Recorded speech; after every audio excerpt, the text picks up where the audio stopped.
CoastLife, you know we love summertime here. We also love a lot of summer activities that come along with it, like hanging out in the bay, maybe doing a little bit of crabbing. But when it comes to crabbing, you want to make sure your equipment is right up to standard. You want to make sure it's clean. And in order to kind of walk you through those steps to make sure you're doing it right is Brittany Haywood. She is joining us with Sea Grant, and you're a Coastal Ecology Specialist. Ooh. That is correct. And you guys have an event coming up that's really going to kind of be informative, but also fun. Yeah, so we have our Crab Pot Jamboree, which is going to be on August 7th. It's a Wednesday. It's going to be held at our University of Delaware Lewes Campus. Nice. And it's just going to entertain folks about blue crabs, what's going on with the species itself, but also how you can crab responsibly. So we have a lot of lost crab pots in Delaware's inland bays. And yeah, they cause all sorts of problems, from navigational hazards for boaters to they ghost fish. And are you familiar with ghost fishing at all? So ghost fishing is when the pot is there and it continues to trap animals, but there's no one there to pick them up. So they're just getting trapped and dying instead of someone actually being able to eat them. That's terrible. Yeah, no one really wants that. No. So yeah, we hold crab pot refurbishment workshops, which will be done at the August 7th event, along with others. We have a couple other refurbishment workshops, crab trap checks, we're calling them. And folks can bring their pots, and our Sea Grant staff will help take a look at them, make sure they are up to Delaware regulations, and also kind of help prevent them from becoming lost. Yes. Which no one really wants to lose their investment anyway. So No, very definitely true. not. Can you explain some of what that looks like then? How I didn't even know. I just thought you could go buy a crab pot and carry on with your life. Yeah. So what do some of those regulations look like? Yeah, so the pot itself, it has to have what's called a turtle bycatch reduction device. And they are rectangles which go in the entrance funnels of the pot. Okay. Yep, and they prevent diamondback terrapins from entering the pot. Nice. So once diamondback terrapins get in, they can't get out, and no one. Yeah, we Cute love our little turtles. terrapins. We Yeah, love our turtles. exactly. No, exactly. We only want to catch blue crabs, people. Yes. Yeah. Yep. So we make sure it has those, and then we attach cull rings, which are circle little devices that go on the top of the pot. They allow smaller fishes to get out and undersized crabs, so you're only catching the ones that you're supposed to catch. Perfect. And then we also attach a white buoy, which in the state of Delaware is required for recreational crabbers. And then make sure that the line is a sinking line, because if it floats to the top, boaters can accidentally cut it.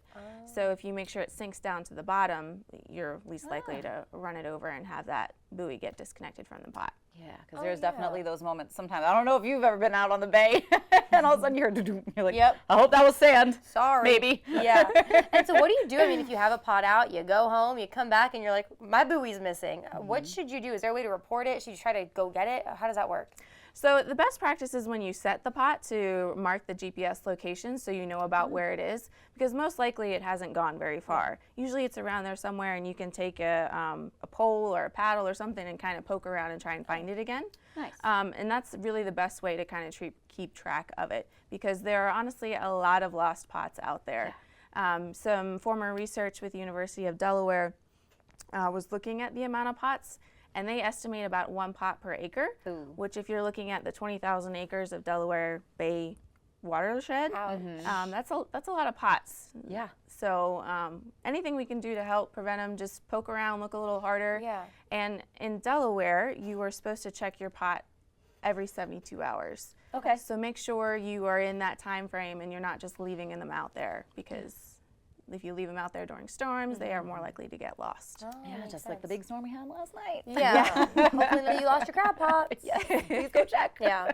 Yikes. This is awesome. And I know that you kind of said, too, that the event you guys are holding on August 7th will also just talk about the blue crab in general and kind of what the species is doing. Can you give us any insight as to what the species is doing? So the Delaware Center for Inland Bays, they have a blue crab survey, fish survey that they do, and they have they use volunteers to go out and do that. And in the inland bays, they seem to be doing fairly well. I mean, the population as itself goes back and forth and has peaks and spikes. But there doesn't seem to be any concern about the population itself. Awesome. Which is good to hear. And they're continuing to be studied. So we'll keep an eye on them. And it looks like there's plenty of blue crab to go around. Just need to not ghost fish We with just want to them. make sure we do it safely, Yes. and within the rules and regulations. So for folks who are interested in this event, one more time, the when and where. So it's the Crab Pot Jamboree. It is Wednesday, August 7th at the University of Delaware Lewes Campus.